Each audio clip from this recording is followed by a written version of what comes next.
Hello everyone, it is very nice to be with you tonight. This is Loredana and I'm very happy to be with you, if not in person as I would have loved to, at least through this audio. And while I was thinking about what to talk about, I was thinking about a reflection I had a few days ago on the Gospel of Mark. And that made me think about what I want to talk with you tonight. Tonight or today, I don't know what time is it now that you're gathering together. I would like to speak with you about the forgetfulness of human being and the care of God towards us. So the forgetfulness of human being. The gospel passage that I was telling you about, Mark 8, verses 14 to the 21st, made me think about this. They had forgotten to bring bread, and they had only one loaf with them in the boat. He enjoined them, "Watch out, guard against the leaven of the Pharisees and the leaven of Herod." They concluded among themselves that it was because they had no bread. When he became aware of this, he said to them, "Why do you conclude that it is because you have no bread? Do you not yet understand or comprehend? Are your hearts hardened? Do you have eyes and not see, ears and not hear? And do you not remember when I broke the 5 loaves for the 5,000? How many baskets full of fragments did you pick up?" They answered him, 12. "When I broke the 7 loaves for the 4,000, how many full baskets of fragments did you pick up?" They answered him, 7. He said to them, "Do you still not understand?" These words are very strong. Jesus is addressing this way the apostles. The apostles just saw 2 huge miracles. 2 huge multiplications of bread. Jesus was taken by compassion towards the crowd that was following him, and he doesn't want them to go hungry. And so he takes the 5 loaves that were given to him, and he made people gather in little groups, and then he provides for them. For 5,000 people he provides. And so these 5,000 people are now with their satisfied. Or the 4,000, also the 4,000 are satisfied. And not only, they have also leftovers. The abundance of God when it comes to our limitations. So God is always ready to help us, and sometimes we see it, sometimes we don't see it, sometimes we forget about it. So the apostles saw it, and Jesus is trying to remind them about what they saw, because now they are in the boat and they have just 1 loaf of bread, and they are worried that they will be hungry, they will not have enough. But Jesus is with them, so they don't have anything to fear. But the words that Jesus is addressing them, "Do you have eyes and not see, ears and not hear, and you do not remember?" These words in some ways are addressed to us too.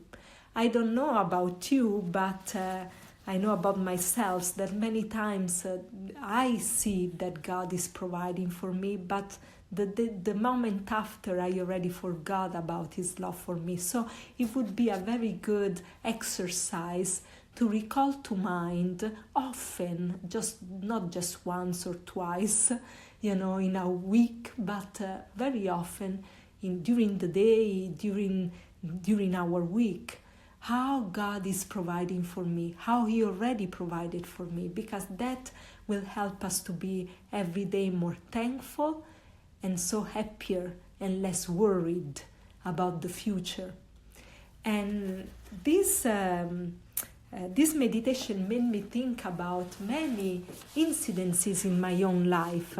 As you know, I'm in Rome. Rome is a very chaotic city, but I'm sure it happens to you too, wherever you're at in the States.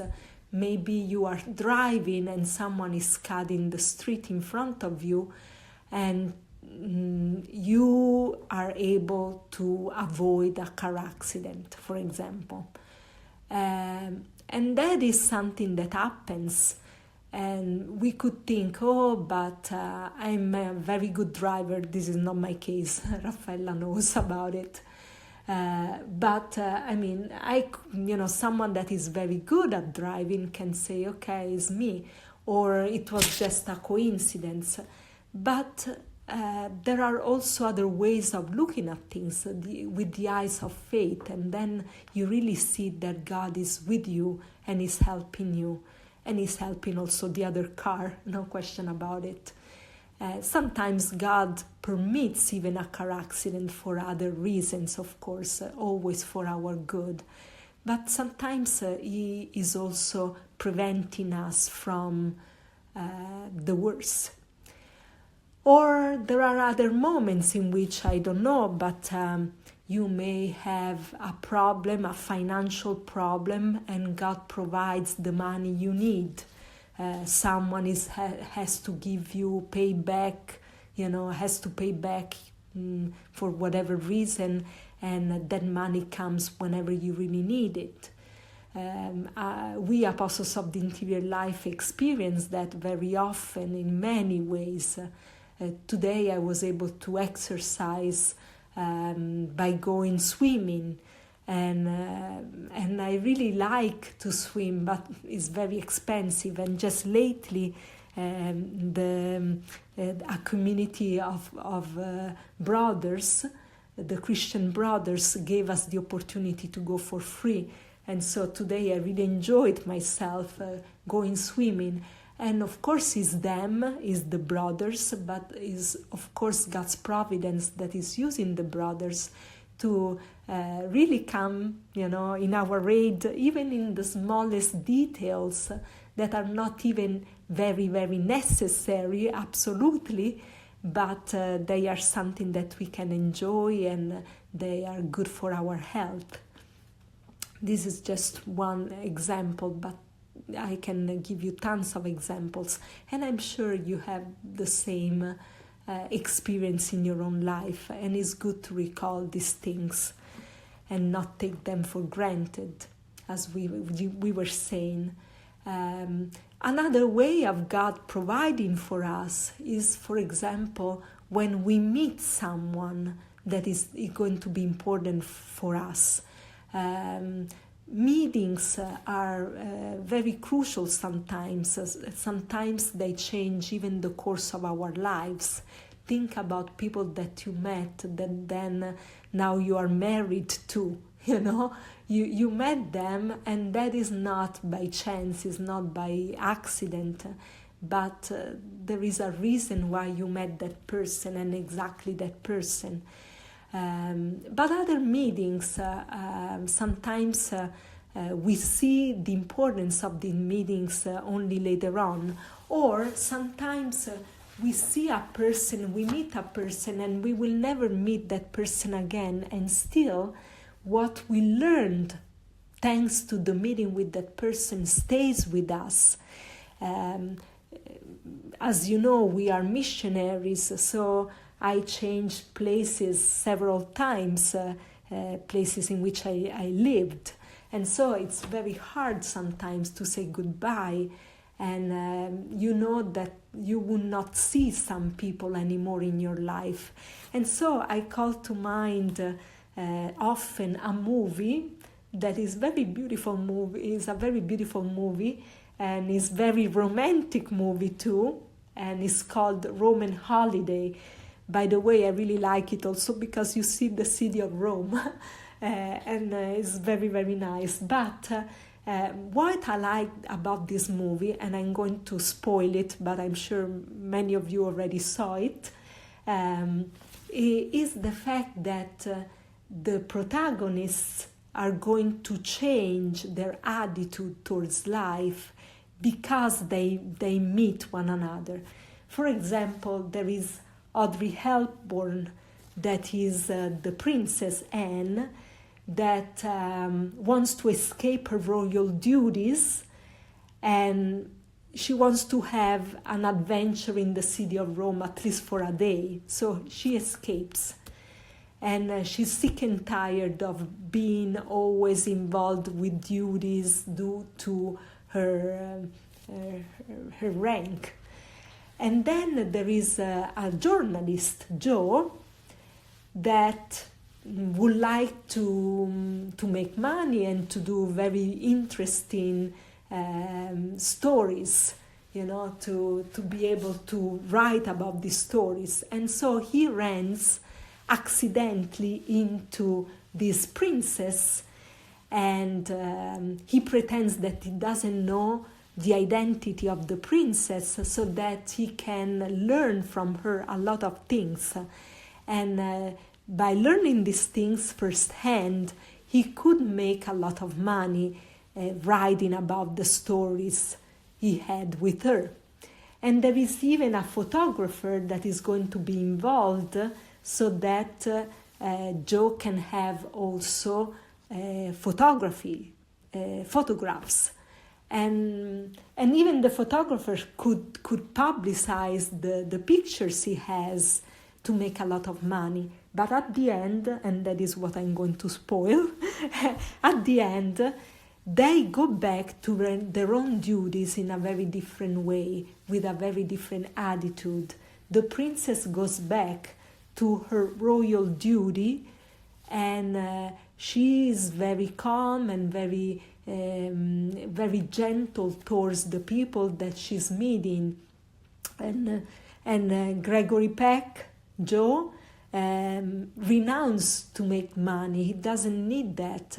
He understands that relationships and love for others is much more than money, and the same the photographer. So that makes me think a lot, because in our journey we met many people, and many times we don't see them again, and still the fact that we met these people is going to have an impact on our life. We are the person we are, and we change our attitude towards something because we have met them. So they are in us in some ways.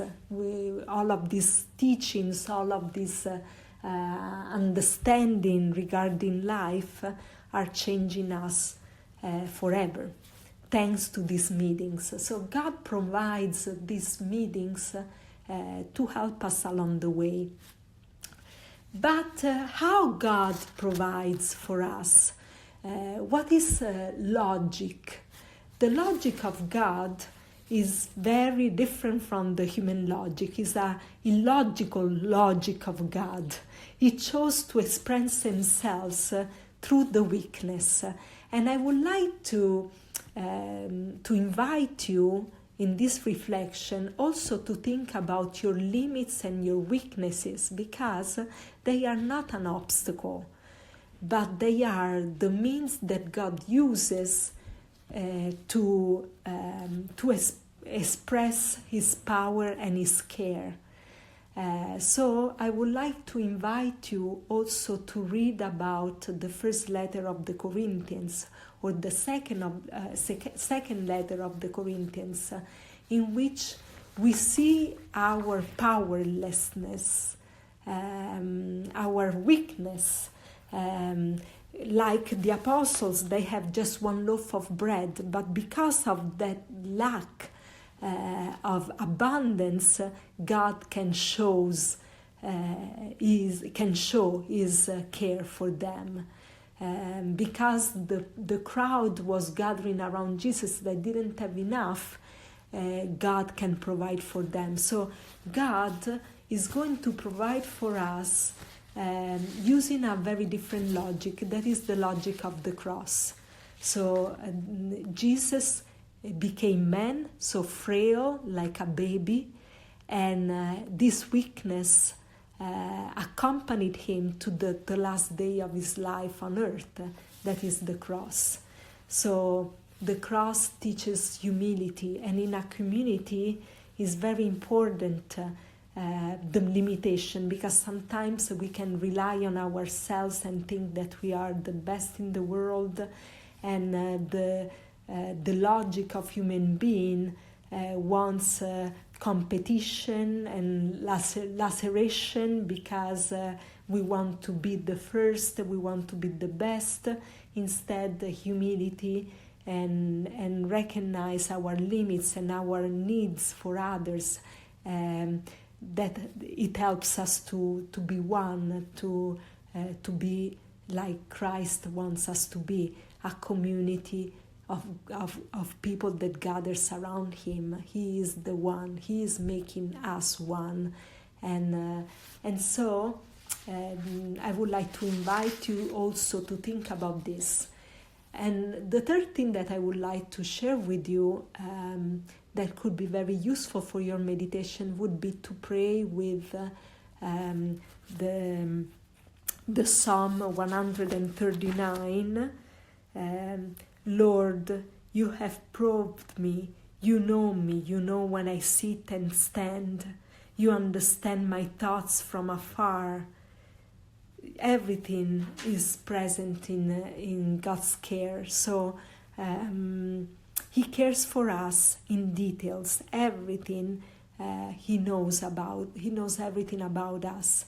So I live with you with these things. Think about how God provided for you in your life so far, and call to mind the different instances in which you saw His care. Think about how He cares, even through our limits, even through our defects, even through our weaknesses. And then think about how He cares with you, praying with the Psalm 139. Thank you very much. Have a wonderful evening or day or whatever. Ciao.